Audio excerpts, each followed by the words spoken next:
Hi friends, ഇന്നത്തെ video കണ്ടില്ലേ? പ്രാവുകൂടിൻ്റെ ഫ്രണ്ടിൽ തീയും പുകയൊക്കെ നമ്മൾ ഇട്ടു. കാരണം നമ്മുടെ ഒരു മരത്തിൽ ഫുള്ള് തേനീച്ചുണ്ടെന്ന് കഴിഞ്ഞ വീഡിയോയിൽ പറഞ്ഞിട്ടുണ്ടായിരുന്നു. കണ്ടില്ലേ, ഇങ്ങനെ തന്നെ തേനീച്ച. പക്ഷേ അത് നമ്മുടെ ഒരു പ്രാവുകുട്ടികളിലൊക്കെ കുറേ എണ്ണത്തിനെ കുത്തിയിട്ടുണ്ടായിരുന്നു. അതിപ്പോൾ ഈ കാണുന്ന ഒരു പ്രാവിൻ്റെ വാലിലൊരു തേനീച്ച ഇപ്പോൾ പിടിച്ച് നിൽക്കുന്നുണ്ട്.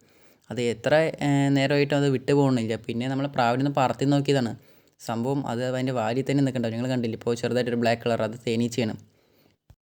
പിന്നെ ഫ്രണ്ട്സ്, നമ്മളെ ഈ കണ്ട കുട്ടിനെ മറ്റേ വാലിലെ ഈ തേനീച്ചനെ കളഞ്ഞു. പിന്നെ നോക്കണം, ചിറകിൻ്റെ അടി നോക്കണു ഈ ചോരയൊക്കെ വരുന്നുണ്ടായിരുന്നു. കാരണം അതിലൊരു മുള്ള് കുത്തി നിൽക്കുന്നുണ്ടായിരുന്നു തേനീച്ചിൻ്റെ. നമ്മളതൊക്കെ എടുത്ത് കളഞ്ഞു. പിന്നെ അതിനുശേഷം നമ്മളതിനെ കൂട്ടിലോട്ട് വിട്ടാക്കിയതാണ്. സംഭവം കണ്ടില്ല, അതിന് തീരെ വയ്യ. അത് ഇപ്പോൾ ഏകദേശം അതിന് ചിറക് വെച്ച് പറക്കാനൊന്നും കിട്ടുന്നില്ല. നേരെ വീഴാനൊക്കെ പോകണ്ടായിരുന്നു. നേരെ ഏണിച്ച് നിൽക്കാനൊന്നും കിട്ടണില്ല. പിന്നെ അപ്പുറത്താണ് ഒരു കറുപ്പക്കുട്ടില്ല, അതിന് കാലൊക്കെ ചെറുതായിട്ട് ഇങ്ങനെ നൊണ്ടി പോകണ്ടായിരുന്നു. കണ്ടില്ലേ ഫ്രണ്ട്സ്? പിന്നെ ഇതിന് എന്ത് മരുന്ന് തേക്കേണ്ടതെന്നൊക്കെ അറിയേണ്ടവരൊന്ന് കമൻറ്റ് ചെയ്യണേ. കാരണം ഇതിന് എനിക്ക് എന്ത് മരുന്ന് തേക്കേണ്ടതെന്നൊന്നും അറിയില്ല. പിന്നെ ഫ്രണ്ട്സ്, ഈ കാണുന്ന ബാക്കിൽ കാണുന്ന കൂട്ടുകളിലൊക്കെ കുത്തിയിട്ടുണ്ടായിരുന്നു. അതിനും ചെറിയ ചെറിയ പ്രശ്നങ്ങളുണ്ട്. അപ്പോൾ ഇന്നത്തെ വീഡിയോ ഇത്രയേ ഉള്ളൂ ഗൈസ്.